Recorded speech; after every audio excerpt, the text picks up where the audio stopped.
FBS athletes, you guys, I ain't gonna call his name out, but his kid we picked up from Georgia, man, you're gonna know this name. So now, as we watching him, I'm asking him, are we gonna use him? Right? We're not gonna get this player and not use him. Is that like a Travis Hunter? He's gonna be able to play both ways. So we are going to have a plan for him, and we're going to comb Mississippi to make sure we're not missing nothing. Then we're going to spread out. The net is going to start here and go out.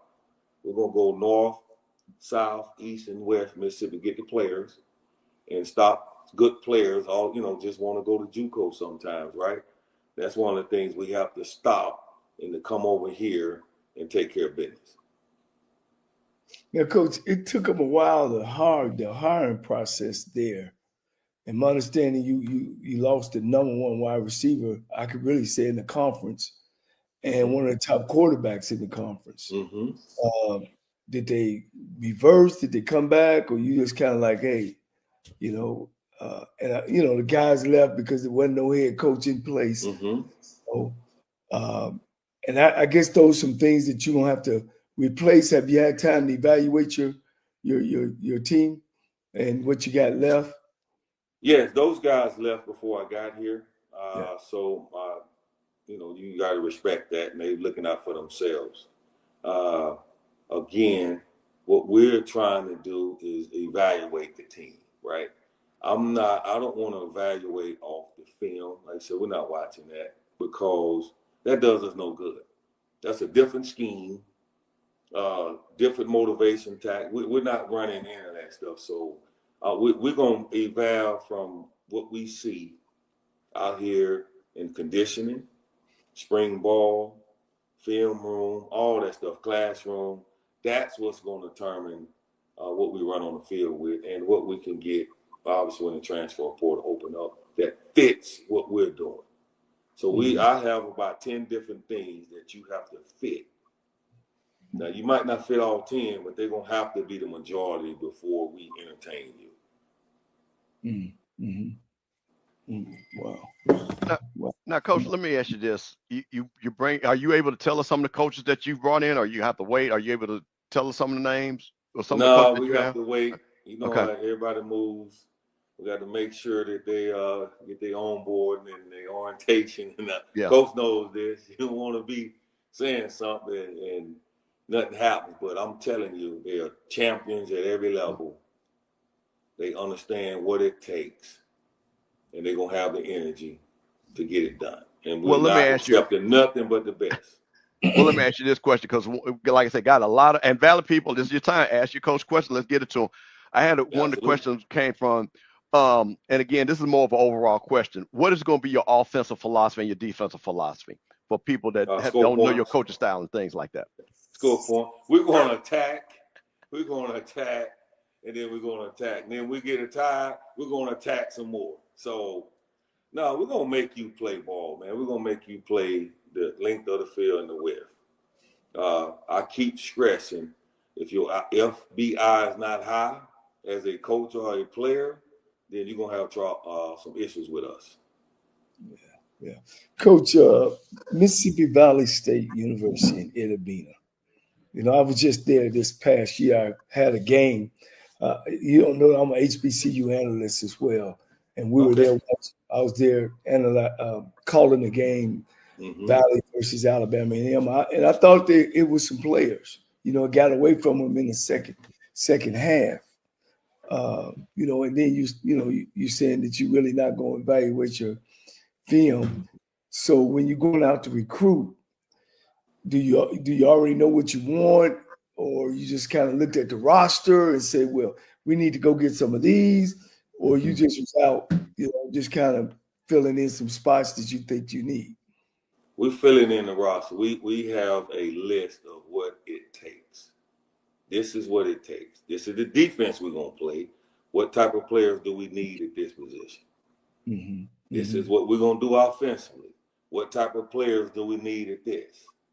And just being respectful, it's hard to go watch, 1 and 11. I mean, what are we getting out of that? So just some frustration. So in fairness to the previous staff or people before that, like, hey man, let's just clean it. So we won't have to talk about that, bring up no names, try to say nothing bad about nobody. You don't want to do that, right? So we start from scratch. We know what we're doing. Let's fit it in and see who we can get. Why Mississippi Valley, Coach? How, you Mississippi made, baby. Buckley, you know, you've been out there. Was it on your radar or was it a job open? And you said, man, I want to be a head coach because I know you was at the XFL. Things didn't kind of work out there for you, both on the field and off the field. Some of it was out your hands. Why Mississippi Valley State? Well, the XFL, everything was out my hand. They merged. We had 18 teams. Yeah. They went down to 6 and they got rid of the team. So, and I still had a year left. So I was doing scouting, trying to see because I wanted to be a head coach, right? And this opportunity came up. Perfect. I told you before, Mississippi made, right? I had several teammates that attended Valley, and we always talked about Valley. And obviously the last 20 years have been down, and just the pride and the competitiveness, they were like, man, we need somebody to help us come back. I'm your guy. Because I'm not afraid of hard work, discipline. Let's roll up our sleeves and get it done. I believe in my ability to eval and do all that stuff, but I can't do it by myself, right? Right. The support from the alumni, the elite coaching staff, and probably the biggest thing when the president said, looked me in the eyes, that he wanted something different. Yeah. And I was like, you sure now?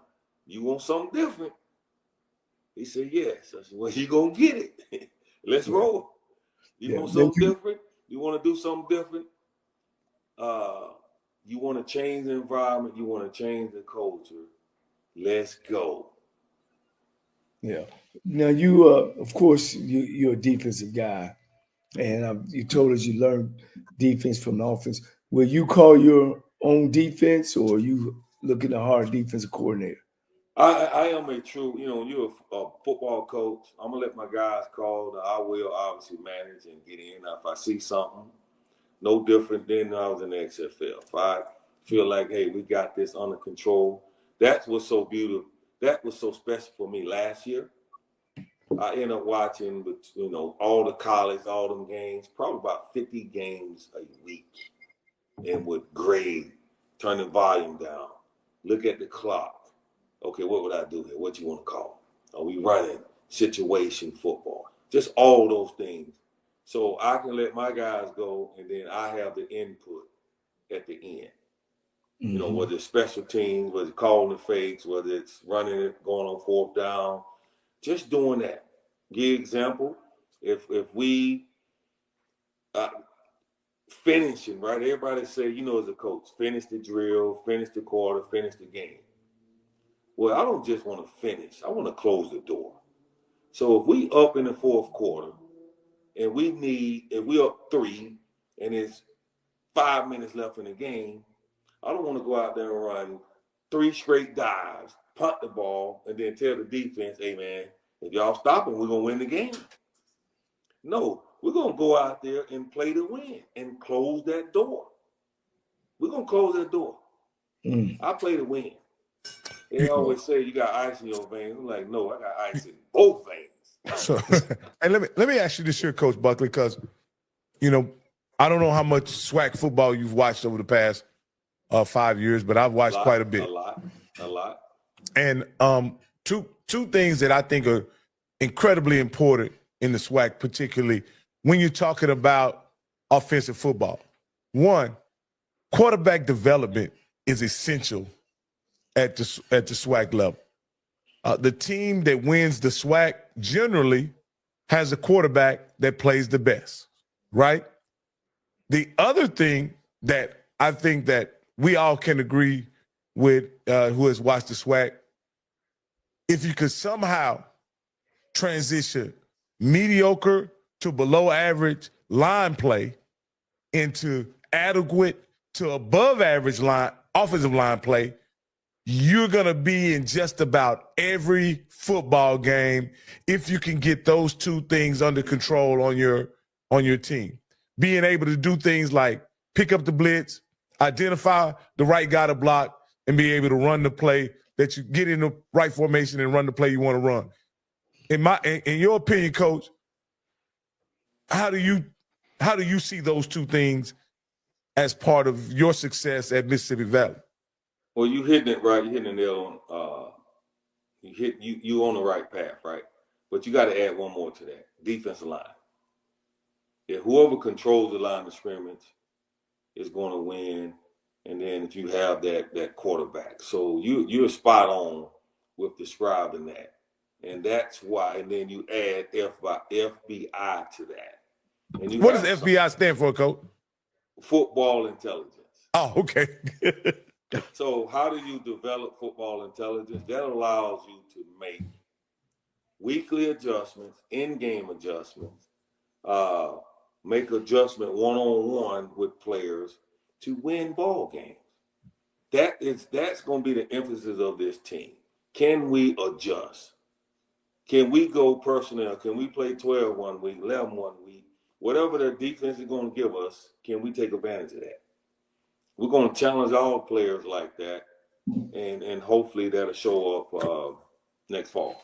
Coach, can you share with us who's your offensive and defensive coordinators yet? No, not yet.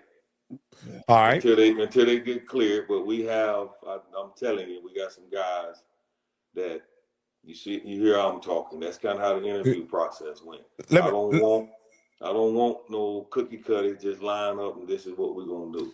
So, Coach, I see you spent, I'll just say this, you spent a significant amount of time, what I would consider to be probably the premier innovator in offensive football on all levels the past 20, 25 years, and that was with Coach Leach.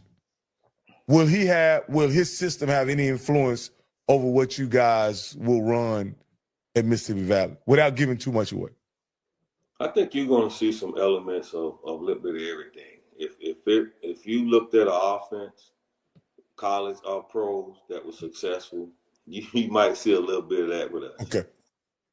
Yeah, Coach. Let's talk about the turkey, Coach. Are they going to give you 63 scholarships, or are you still at? I think they were at about 42. I think. Are they going to give you 63, or how does that work for you? We want 63, period. You want 63. We're going to get 63, period. There ain't no 63. Okay, with them 63, are you going to stay with the 63, or are you going to cut them up, splice them up? No, I do not believe in that. Okay. Give me 63. I don't need cut up slide. I don't need to have 85 out there and 40 of them can't play.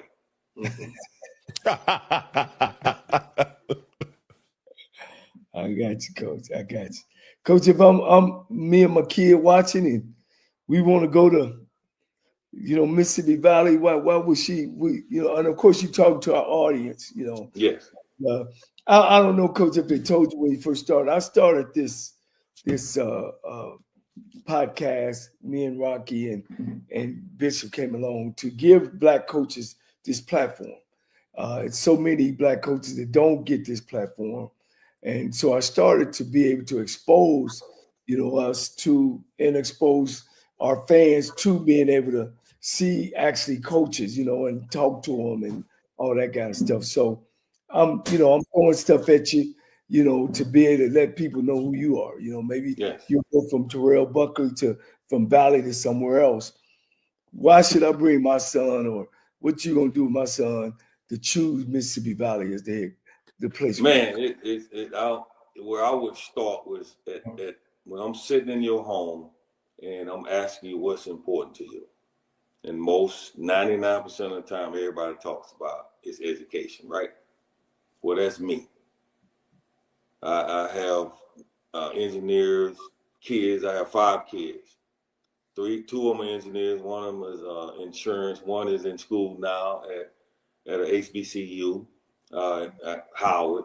in dental school. The other one is going to continue to come up here and finish, right? So education is a part of who I am again. We're going to have that conversation. We're going to agree what's important, and we're going to stick to it. Education, development, we're going to make sure you understand what you're doing. We're going to have fun at it.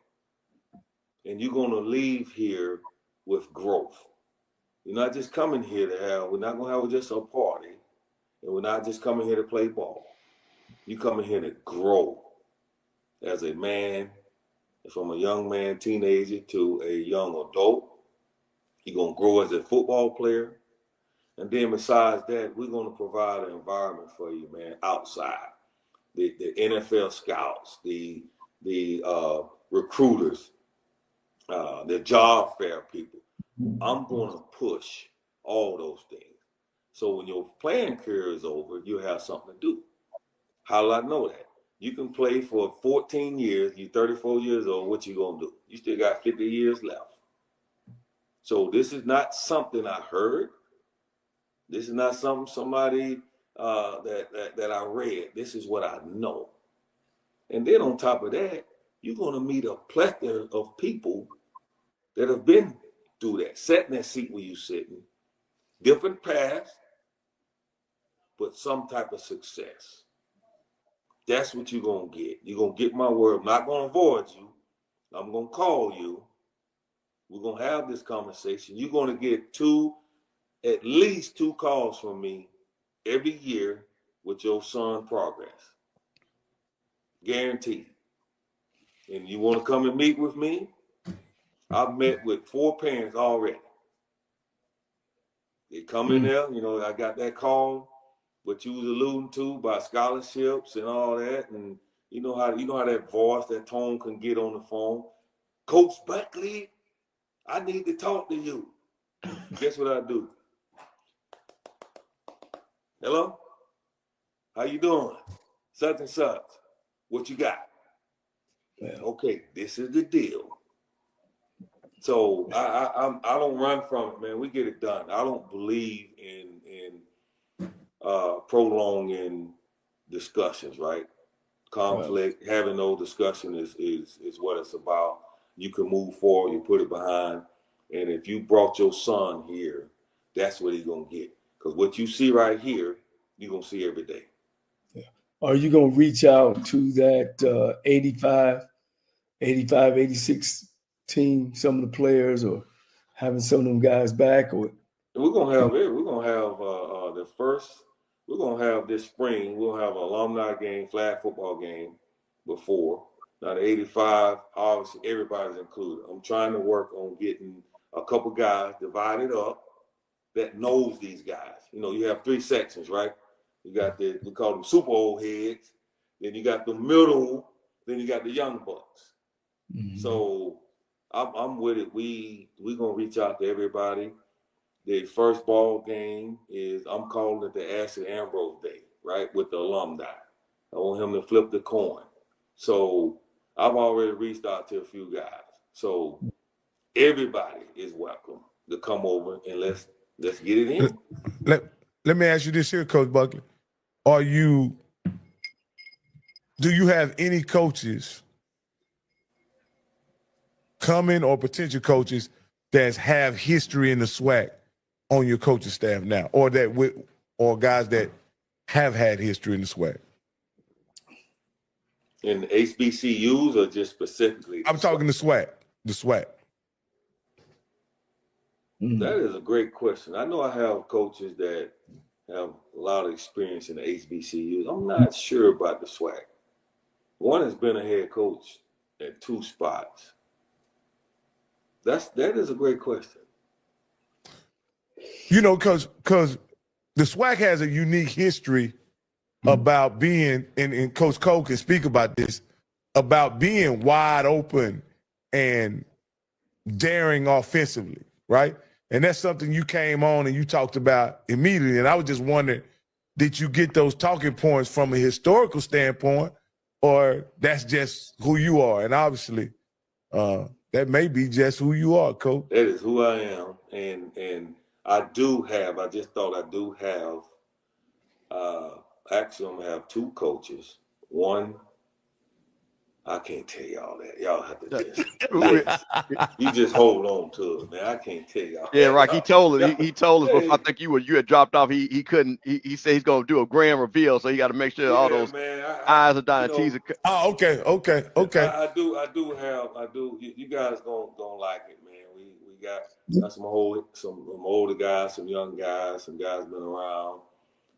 So it's gonna be good. It's gonna be good. You know, the reason why is, like I say, not only did he, Coach Cole is my guy, Coach. Yeah. And not only did Coach Cole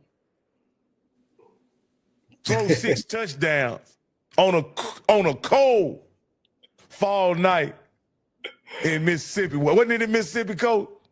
Well, it was one in Houston and one is in Mississippi. One was in Mississippi. Okay. And so he also orchestrated a SWAC championship as a head coach, and is a legendary offensive coordinator who averaged 39 and 35 points through 2 championship seasons at Tennessee State.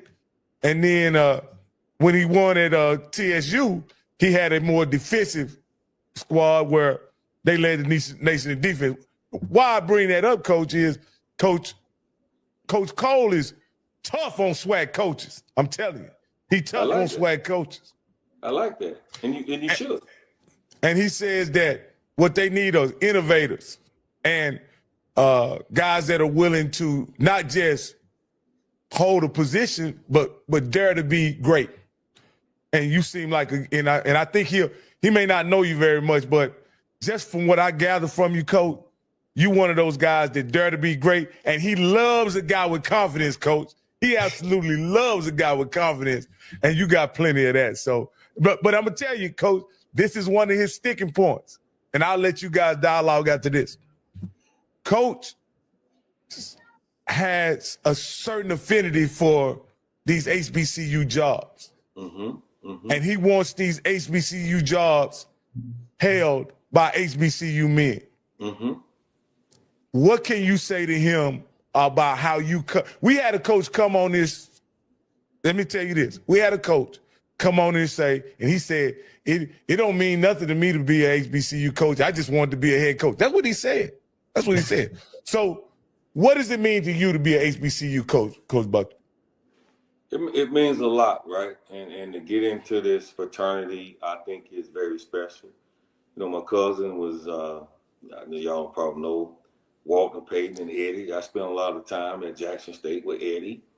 So this is nothing new to me. I, for years, felt like this was a fit. For me, I felt fortunate enough, Lord blessed me with a lot of talent, that when I came out of high school, I was offered about 50 schools and chose Florida State for a number of reasons. I told you Dion earlier. It was only 3.5 hours from my house, and it was on TV every other week on ESPN. So not that I didn't like the HBC. Half of my teammates between Jackson State, my uncle went to Jackson State. So I've always had affinity for HBCUs and the atmosphere. And of course, in Tallahassee, where do you think I spent most of my time at? On the set. Watch out there, Coach. Don't tell them that secret now, Coach. See, listen, now I'm gonna tell y'all something. Wait a minute, on the set, but check this out. Guess who we worked out with all the time? Half our buddies was at FAM. Yeah. They used to come, we used to do 7-on-7 together. So it ain't, you know, when Coach said, well, I want the HBCUs to be just for guys like that. Sometimes you're blessed and you go a different route, but that doesn't mean you don't appreciate what's going on and you want to be a part of that. My biggest thing is I want to have influence and impact. And I wanted to do it here, right? Obviously, you want to be a head coach. If nobody offers you a job, then you got to go somewhere else. So this is not the first time I've actually tried this, so you got to know that. This is the first opportunity, and it's such a blessing because when I say I can say Mississippi made and made in Mississippi, all those things, I'm at home. So it's cool. Coach, let me ask you this. But can I defend myself for 1 second? I think Rocky went way over, Coach. And you appreciate this. Yeah, I am an HBCU guy, and we do have 40 jobs to give away. But I think, looking at your resume and where you come, I think you've put enough time in it that you deserve an opportunity to be a head coach. That's where the guardrails go off for me, is when they give and I'm going to say our jobs, these HBCU jobs away to guys that ain't paid the way. They've jumped the line to me. You know what I'm saying? They've jumped the line. So in your case, it's a different case, Coach. I've followed your career. I've seen you as a hell of a player, both in the pros, and you've earned your this right to be a head football coach. And thank God, and hopefully you feel the same way for HBCUs. Still, they built HBCUs for education. Then in my time, building HBCU for HBCU graduates. But now it's turning back to HBCUs are now good for Black coaches because they're not hiring us in the PWI. They're not giving us those head jobs. As good as you've been and as good as you were and all the money you made for Florida State and as terrible as they're doing now and being in the past, have they ever had a head coach that's been Black? One, yes. Actually had an interim. I know. What's his name? I can't. Willie Taggart. Willie Taggart. Right. And then and that was a short fuse. That was a short stint. Yeah. Yes. So that's how I feel about it. So I don't want you to be thinking, oh, Coach Cole is against me. Not at all, man. I wish you well. Anything that you could do with Mississippi Valley is going to be a plus for the SWAC. Well, I appreciate that, and I agree with you saying about that opportunity. And they're doing it at other places. I feel like I should have been given this opportunity at any university, right? I watched one of my former teammates with the Patriots retire on a Friday. He had a job at this school, then 5 years later, he's a head coach in the NFL. You're like, are you kidding me? But that's what happened. So I am very thankful. And I feel like I'm blessed, even in this, what everybody looks at is, oh man, that's probably the worst job in the country. They don't have no money and they budget. I had to take a pay cut to come here, right? But the passion is what? It's the coach and give back. I can't take it with me, all that stuff. So why not come in here and try to change your mindset, change your culture, and give the young men something to look forward to and show them love, tough love, understanding. I had a meeting with 6 of my guys by academics, man. They did really, really bad this past fall, right? And I told them, y'all, after we got through talking, I got on them, basically, you got one choice. You got one choice, right? Get it right, or you got to go. And then we showed the love. We got a plan together. We hugged and did all that. And I think that is what it's about. Instead of just jumping on a young man, using foul language and all that, and then everybody walk out of there and they mad. That's not the way to do it. I don't think that's the way to do it. Hey, Coach Buckley, we got a Mississippi caller. I don't know what they gonna say, Coach Buckley, but if you want to hear from them, let's see. Caller, you're live on air with HBCU Coaches Corner. What's going on, Rod? This is Derek. Hey, what up, Derek? Go. What you got to say, Derek? I'm a 2002 Mississippi Valley State University alum. I want to welcome you to the family. And I like the idea of the alumni game. I think that's something that is great to get Valley legends back on campus. And you have a lot of one local legend, I don't know if you've already met him, Corey Holmes down the road in Metcalf, Mississippi. Running back, one of my Valley legends. If you haven't gotten in touch with him, he's someone you definitely want to get in touch with locally. Valley legend, local legend. Another Hall of Fame, Valley Hall of Fame, a guy by the name of Terrell Buckley. He lives in Texas. I can get in touch with him for you. We have a lot of potential. And when you were hired to be our head coach, a lot of people was like, well, he gonna be the next prime. No, he gonna be first T-Buck. You know what I'm saying? So, Rock made a lot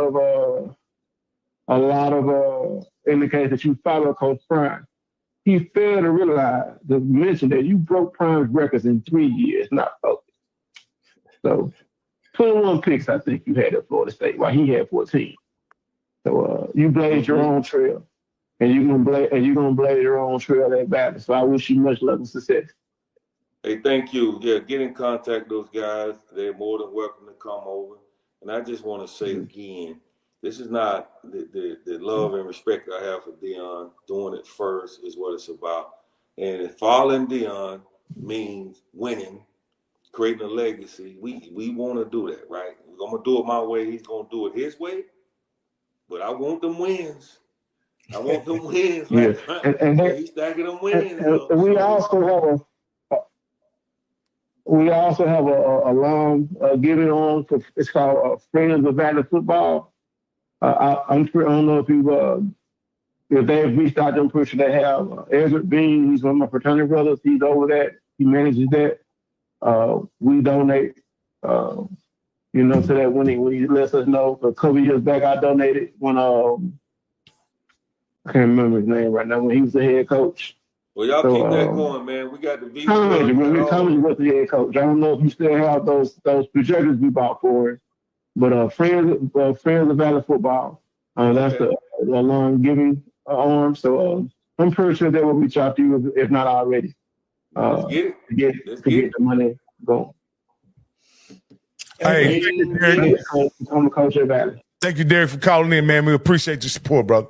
And look like you you already got a fan, Coach T-Buck. Look like he got some money in his hand too, Coach. So we need to figure out a place where he can give that money if you don't already have a place, Coach. You started a development fund yet over in the development department where people can send the money and earmark it to football? They have what I've been introduced to is a V Club. I guess that's the same thing, but yes, the V Club is where that you can earmark whatever you want. So the V Club is doing an excellent job. I might have to talk to you off the air, Coach, to give you the HBCU systematic way of getting your football money now. Okay. Are you gonna handle your own schedule as well? Who you guys gonna play, or y'all already got? Yes, I missed the cutoff by I think a week or something for this year, but yes, like it was a game I wanted to play, but the schedule. Hey, Prairie View needs a homecoming opponent if you open. We have one. It's set, man. Soon as I got here and started talking schedule, they dropped the schedule on us, right? Like, hey, man. So yes, I'm gonna be involved in that. We the type of players we're gonna get, they need that exposure too, right? And the only way you get that is playing better, the outside conference games, getting them with those supposedly bigger and better teams. Hey, Coach T, we got another caller, Jay from Baton Rouge. You don't have to take him if you don't want to take it from Baton Rouge. I understand. No, call me in Baton Rouge. That's my area. That's my recruiting area. Hey, Jay, you on the line? Hey, Coach, congratulations on your hire at Valley. Got a question to ask you. Maybe yes, maybe not. You coaching at Mississippi State and Ole Miss. Have any of the players from those two institutions reached out to you about coming over, or have you reached out to them? Hang up and listen. Yes. Well, we cannot reach out right now. When I got in, the transfer portal was done. I'm pretty sure before it's over with, we're gonna have some conversations with some people. But at that, when I came, it was too late. That was closed. So you come around in May, you're gonna see some things. The portal gonna be popping. Hey, now, Coach Buck, you were known as a recruiter in coaching circles, right? Mm-hmm. And again, I guess with that being said, how much of over the years have you? I know at Mississippi State you spent time recruiting Mississippi, Did you also recruit Mississippi while you were at Florida State and while you were at Louisville? Man, I recruited Florida, Mississippi from day one, right? So it's nothing new to me. I recruited Delta all over this state. So if you look at Akron roster, you look at Louisville, especially Louisville roster, you're gonna see a bunch of Mississippi players. One of the top safeties, defensive players played at Louisville. Then obviously Mississippi, between the Gulf Coast and the Louisiana area right there, New Orleans. If you know Slidell, that's right on the borderline. And Ole Miss was no different. One of the best players I got out of there was, I remember recruiting Prince, DeAndre Prince from Charleston. So that it is like, I mean, that's what we do. That's what I do. Again, I keep telling y'all Mississippi made. What do y'all think I'm gonna do? let them go somewhere else? No, sir. That ain't happening. I think one of the good things, Coach, in hearing you talk is that you're not surprised about being in the seat because you've been assistant coach, so you know kind of lay of the land of the recruiting aspect, and I think that's a real big positive. And of course, who you are and what you've done, not only just on the coaching realm, but as a player. So I think Mississippi Valley is right on with the hire. I think, and I look forward, to you bringing that success there. Well, and we need that conference, Coach. We definitely need it in the conference. We need Valley to come on. They've been down a long time, Coach. A long time. Hey, Coach, all you do is go up. All you do is go up. Well, they said that 15 years ago. They said that 10 years ago. They said that 5, like that only place you can go. But as you can see, you can stay the same. Yeah. Or get worse. Have you reached that ain't our attitude though. So I feel very good about what my abilities with the staff, the support staff, and building that foundation, getting that infrastructure corrected, right? The trainers, the strength coach, the recruiting coordinator, the GM, the proper coaches, the analysts, all those things is what it takes to build a program correctly, which equals what? Money, right? So we're going to find it and make this thing happen. Have you reached out to Willie Totten? No, Willie is coaching somewhere. Y'all know that? He is Southern Baton Rouge. I actually had Willie on my list, and then he's coaching with the enemy. No, we can't. Willie was still in the darn. Willie Totten was still talking about he's still in all that text thread. I'm like, do y'all know Willie is coaching for the other team and we got to play? His backyard bump up against the campus, so he hears the band every night. Yeah, but we'll talk to Willie. I'm gonna say hi to Willie on game day, but man, hey, Willie on the other side, man. We'll get Willie next time. Wait before you go. Hold on, because I gotta get this out. Go ahead. Coach, listen. The GOAT played in Mississippi Valley, Jerry Rice. Yes. Have you been able to, I know you've been there, is that something that you're looking to do to get Jerry to be more involved with Valley and to potentially come back? Because again, I know Jerry, you played against him, you're a tremendous competitor. Is that something, because again, you got Vincent Undertaker Brown, you talked about Ashley Ambrose, coach just talked about Willie Totten. He's great. But again, Jerry Rice is Jerry Rice. And he is the epitome of what that school and put that school on the map. Is there any way that have you thought about, hey, how can I get Jerry to come back and talk to the kids or, be part of the program, as motivation or, absolutely. Help? What Jerry's like right now, Jerry's like Beyonce, right? You have to know how to approach. Right. You let Jerry Rice decide on his own. Jerry knows, obviously, he's welcome anytime, right? Right. So we're gonna be. It's gonna be one of those like when you drop your album at 12:01, everybody go crazy. So when you pull up there and you're like, man, Jerry Rice is here, you're gonna go crazy, right? So yes, that Jerry Rice is always on my mind, right? But we got to know you got to know what you're doing, dealing with the greatest. Well, I wanted to say that, Coach, because, and this is in defense, because this, again, I've been in these spaces and I've been around, and I'm glad you just explained it, because what people say, oh, but Jerry Rice don't care about Valley. Jerry Rice doesn't care. Yeah. And like you say, Jerry Rice is the GOAT. And there are things that I know you're putting in place. I wanted just to get that out, that you are, like I say, at the right time. We'll, like I said, probably let me add this to Jerry too. Do people realize Jerry gets hammered probably by everything, right? And it's not just his. Like, come on, man, and that's because obviously he's the greatest, right? And it's not his fault, but you get worn down, you get tired, right? So you got to, I want to be in there and understanding that, hey man, at your own pace. This is Jerry's town. I mean, hell, come on, Jerry do what he want to do. I think that's a great. Let me ask you this here, Coach T-Buck, because you bring up something I think is very interested in HBCU culture, Coach. When a guy goes out and comes from an HBCU and he's successful, I'm talking about wildly successful. It's not that they take pride in his success, right? But they also at the same time think that guy who is wildly successful owes them something, right? Mm-hmm. And I think to your point, Coach Buckley, is that I think it's fair to say we want our guys to go off and be very successful.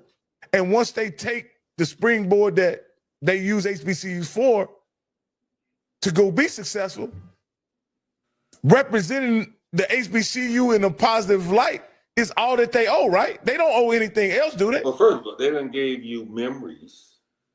They done gave you bragging rights. You played ball, right? I always tell people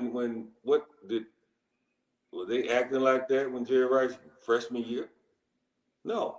It was out there, he went out there and laid it down. And then he went to San Francisco and just turned into the greatest. So it's one of those things that it takes time because you're doing so much. And I respect that. Obviously, I've been there and I understand that it slowly comes around and you got to honor and be just thankful you have those memories. Like, oh man, I remember walking on campus with you. I remember this in the game and hanging out. That is priceless. How many times can you say that about somebody, right? That everybody loves and they consider one of the greatest. So, yeah, you look at that, man. He's given a lot just from being here. The memories those are priceless. Now, what do you say, Coach Campbell? Coach Campbell or Coach Cole, about the fan base, the administrations being entitled to some type of access to their greats? Well, I think Coach Buckley said it best, and Coach knows this because he went to Florida State, where there's a lot of players, and there have been, Coach knows this, and he's been at Ole Miss and Mississippi State. There are some programs they want the guys to come back, and then all of a sudden you hear, well, no, we don't want to come. There's a new regime here, and then you have a coach that says, no, we're going to embrace our tradition and things like that. So I think Coach is the perfect person to bridge both sides. He understands, he's been a pro. He's played at the highest level in college. He's played the highest level in NFL. But he also has relationships. Coach, I think that's one of the reasons why they hired you, because of your relationships, I'm assuming, along with your knowledge of football. Because I think for the job, you're going to need your great knowledge of football, which clearly you have, because you've already given us lingo and things that a lot of people don't understand. But also, Coach, you have the personality to build bridges. And I think that's what people want to see. So for me, seeing a Mississippi Valley, a Florida A&M, or Jackson State, I want all of our legends to come back, to Coach's point, because those are our guys that, Coach, before you got on, we kind of talked about this. And like I said, as a Mississippi, Coach, you know this. When I found out you were from Mississippi, hey man, that's my guy. T-Buck is my guy. And you know that if we saw you out, you know what I'm saying? Mm-hmm. That's just the way we roll. So we root for everybody. So I'm going to root for Valley because I'm from Mississippi. I'm going to root for Jackson State because I'm from Mississippi. You know this, Coach. You're from the coast. When you saw that, like I said, you knew Valley, Mississippi, Alcorn. You rooted for them. You went to Florida State, but you were a football player. You had friends that played at these schools. These was your boys. and stuff like that. You're in that region with a lot of alums. So again, I think, Rocky, we're always going to support that and want that to come back. But I think, to Coach's point, it's also got to be a respect factor on both sides. Respect that person's time, because a person that at that high level, you got to respect their time. You can't just say, oh, just jump on a plane and come down here. Like you say, Jerry Rice might be booked for the next 2 years. That's business-wise. And it had nothing to do with Coach asking him. You know what I mean? And that's a true statement. And I'm going to say this, Coach, just not to get off on a tangent. We've been crying about LeBron. LeBron sponsors FAMU, Coach. And people from FAMU are losing their mind. LeBron ain't came down to FAMU. Bro, this is LeBron James. You know what I'm saying? LeBron James, man. This LeBron James. You know, and we do feel some kind of way. But as a person that's been around athletes, done business, man, that dude is busy. You know what I'm saying? So sometimes you, like you say, you just got to work the schedule and do your thing. Because like I say, Coach, we're in the same thing with LeBron James. So I totally understand with that. Yes. Yeah. Well, one of the things I think on HBCU level, we don't do a good job of it. We don't do a good job of keeping in touch with our superstar players. We don't do a good job of keeping in touch with our championship football teams. And I'm saying as a whole, you know, some schools do. There's no question, and I know Buckley at Florida State.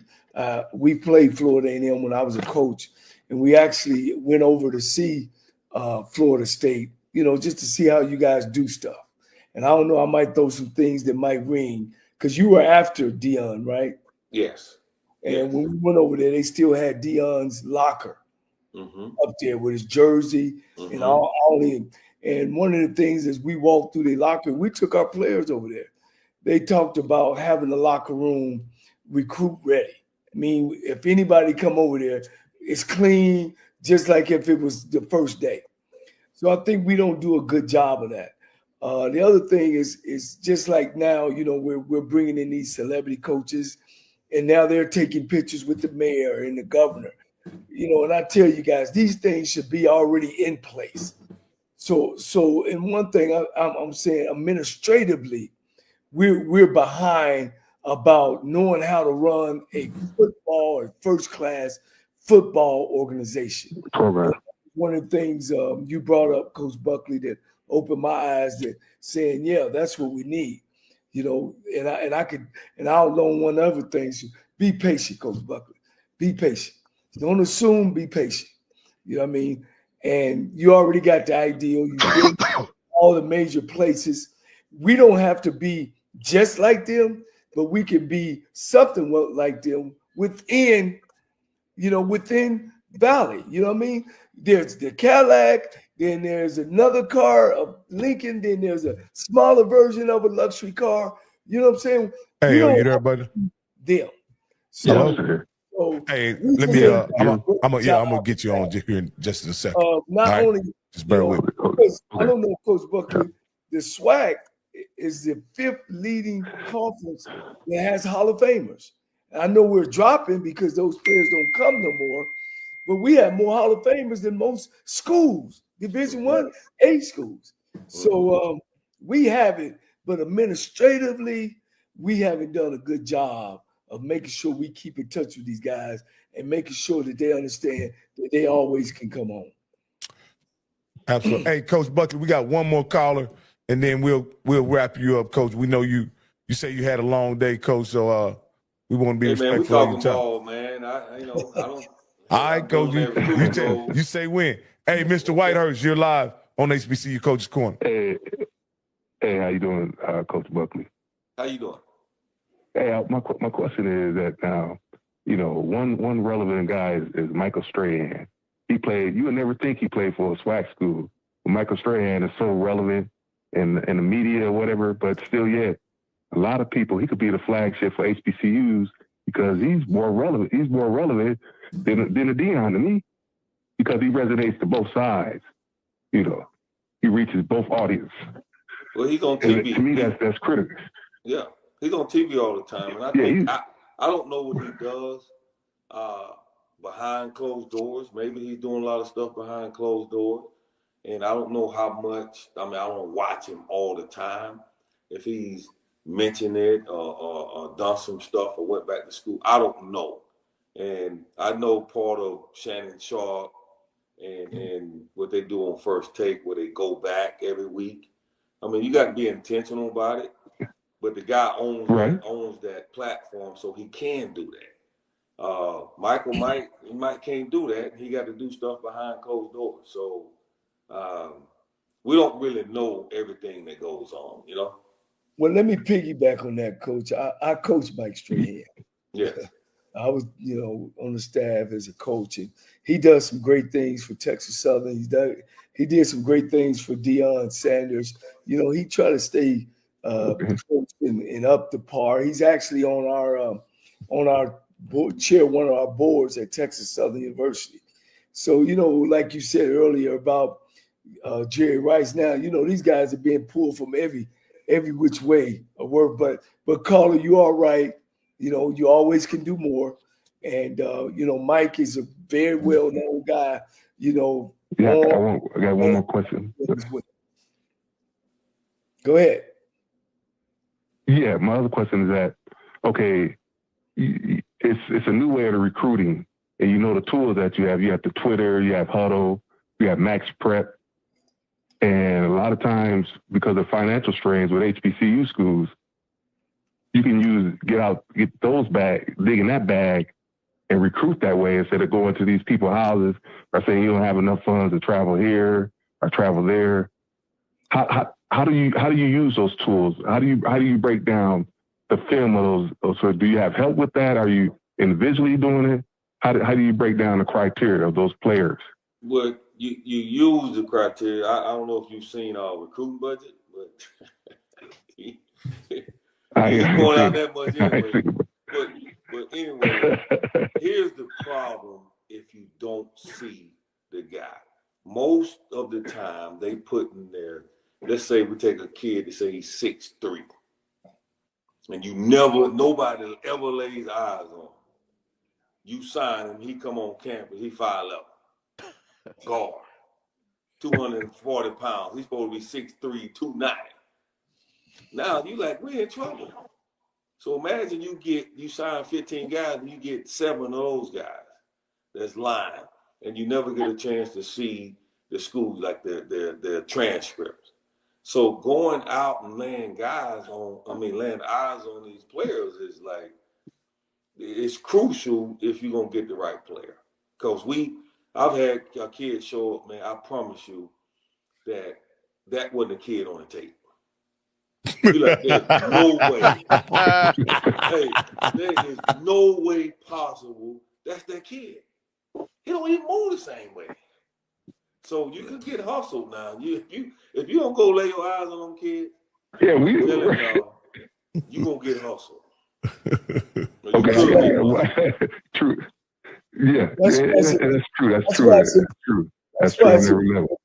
That's why it's important to get a good coaching staff around you that got some years in this game, because they know coaches all over the conference, because they've been coaching everywhere. One of the things we used to use, Coach Buckley, was we used to hopefully he can run by the ref. And if he's tall as the ref or taller than the ref, then he's true to size. But if he underneath the ref, he pulling a fast one on you, Coach. Yeah. Okay, and last but not least, I'm gonna give a shout out. My son's trying to find a team, 2 years in JUCO, so he'd be a transfer. So I'm gonna give a shout out to Kylan Whitehurst, outside linebacker, edge rusher, 6'2", 215. Check him out. So I guess he basically has. So the JUCO changed the rules, NCAA. So he has 3 years of eligibility left. So check him out. I'm just giving a shout out to him. What junior college? He was at Trinity Valley. Okay. That's in Texas. Out of Texas. That's in Texas. Yeah, Trinity Valley. What high school did he go to? He went to the Colony High School. Oh, okay. And, all right, the Colony. All right. Didn't Ryan. Yeah. Okay. Yeah. So, okay. All right. All right. So he played at the highest level. He played at the highest level. So yeah. They're gonna change that rule this summer, I guarantee you. They're gonna change. Oh yeah. But All right. Right now, I got. All right. I appreciate it, fellas. I'll keep in contact with you, and glad for the show. Hey, man, Coach, we got to. Hey, Coach T-Buck, he stuck a recruit call in on you, Coach. Does that count against you? It's supposed to be no contact, ain't it? This time of year, ain't it, Coach? I ain't mention no names. You gotta just listen. Hey, Coach, let me ask you a question. Coach Cole handle that. That's right. Let me ask you a question, Coach, because you saying something that I think is very important when you talk about Mississippi Made. But it also goes, Coach, like I say, you're a year younger than me. We've got a lot of people that I'm pretty sure that you went to high school, went to college, that are not high school coaches. Have you been able to tap into that system, down there on that coast, that you maybe guys that you went to high school with or played against, and now they're down there high school coaches, and they can give you an honest evaluation? Have you been able to maybe start tapping into that, as you say, that Mississippi Made pipeline? Listen, I tap into anybody that I feel like understands my vision, what we're doing. And I use barbers. A barbershop. It doesn't matter, but it has to make sense. I cannot tell you how many calls or texts I get that says that word, oh, he's a dog, he's an animal. Then you put on the tape and you're like, are you kidding me? So I started out by 25 of those guys. Now I'm down to about 5 because the other ones just, I don't know what they were looking at. Wait, but Coach, you try. Coach, I'm gonna give you a quick recruiting story that just happened this year. I talked to a lot of coaches, Coach. Dad said offers were coming in slow, right? I sent it to a coach. I won't name the coach, HBCU coach. Sent him some tape. He did an evaluation. He said, hey, this guy can play anywhere. And I said, Coach, follow up on him because he's looking for a spot. Well, the guy ends up signing with Texas A&M Commerce because none of the HBCU coaches I sent this tape to followed back up with it. So, and you know how it is with it getting short, time's getting short. Guys I don't know if the guy just was telling me that because that was my friend's son, or they just, but he ended up getting a full ride from Texas A&M Commerce now. They're not what you would call a powerhouse, but they did sign him to a full ride. So sometimes I don't get how coaches, and it may not be HBCUs, but what's the protocol for following up on a kid that you evaluate, that you determine that can play, and once you got enough corners, you don't contact them anymore? What's the protocol? It's the coach. I've up until I went to the XFL, I had eval, coach, and develop over 30 guys that have signed contracts. At one point, I've had 2 of the highest paid corners in the NFL history, Xavier Rose and Jair Alexander, right? 2 different sizes. Mm-hmm. It's the code of. Hey, my name is Danny Wilson, and I won $500 on the lunch break with AJ Jones.